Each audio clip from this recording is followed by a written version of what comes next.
Welcome Arcs! Fancy seeing you clicking on this video. We have finally reached the end of 2024.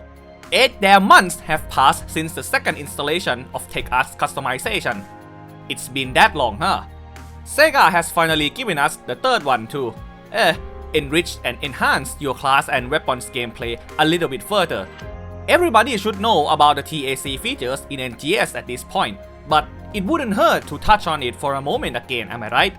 In short, after going through a certain point of the game's story quest, if any, it will unlock an additional feature at your local skill instructor. You can now spend different tiers of TAC discs, X cubes, and mesetas to modify the way your photon arcs and techniques work. In the early December 2024 update, Frenzy Fireworks now joins the ranks as the third bow photon arcs to receive the customization options.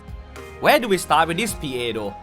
Frenzy Fireworks, Frenzy's Quip, is one of the OG bow attacks that have served us well since the release day of Braver. Uncharged attack will see your character fling out an explosive payload toward your targets, dealing a splash damage twice. Speaking of its explosion, you can use that to hit enemy parts or weak points from different angles if needed.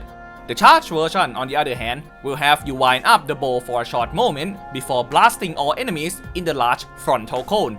The damage also splits into 4 hits instead of 2. Note that the hit registration is determined from your direction toward enemies. Against something with blocking parts, it could be a bit annoying to get through. Even these days, the default Frenzy Fireworks is still the definitive answer to the mobbing scenarios with the bow. Although alternative options exist, such as your katana counterpart, the PA lets you pin down multiple enemies from a safer distance when things get too heated.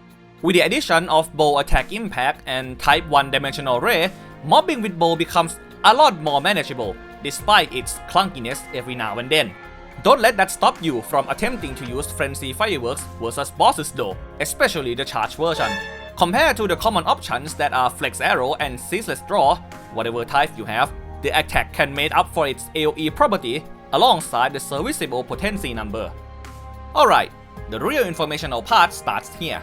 To preface, bow PA customization would alter the attack behavior to a degree, alongside the other aspects such as PP cost adjustment, upfront potency, or other side effects based on that type. You can check them at a glance on the upgrade UI. Frenzy Fireworks TAC mainly targets its charge variant for the first 2 types, while the third type instead affects the whole PA. Let me explain. Type 1 straight up changes your charge attack blasting cone into firing 3 large arrows instead, and it's a mixed bag. For starters, turning the attack into projectile base means Charge Frenzy Fireworks now have an absurd reach, being able to hit enemies from much further away. You can also aim vertically with Type 1 as well to catch aerial enemies. Blasting through packs of mobs or multi-bosses with Frenzy Fireworks has never felt much better than this.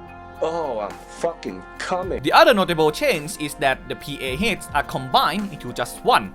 Another one. And enabling instantaneous accumulation of bow attack impact.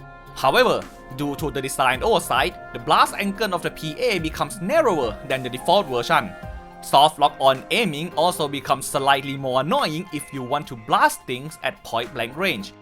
Proper positioning is necessary. The projectiles cannot overlap, counting as a single attack. Type 1 never comes with damage increase, and that's quite unfortunate given the trade-off we are looking at. Type 2 on the other hand reduces the horizontal range, the blast cone, of the charge attack in exchange for more damage dealt and allowing the PA to nullify incoming attacks. Yeah, this is getting a bit way too dank. I mean, getting 12% more damage upon charging is just good, and it stacks with bow attack impact buff. The attack nullification part extends through the entire firing animation for an extra safety layer. The reduction in area of effect is extremely significant that you can stop using the charged version in most mobbing situations. Well, it's least of your concern if you got something like a katana to help though.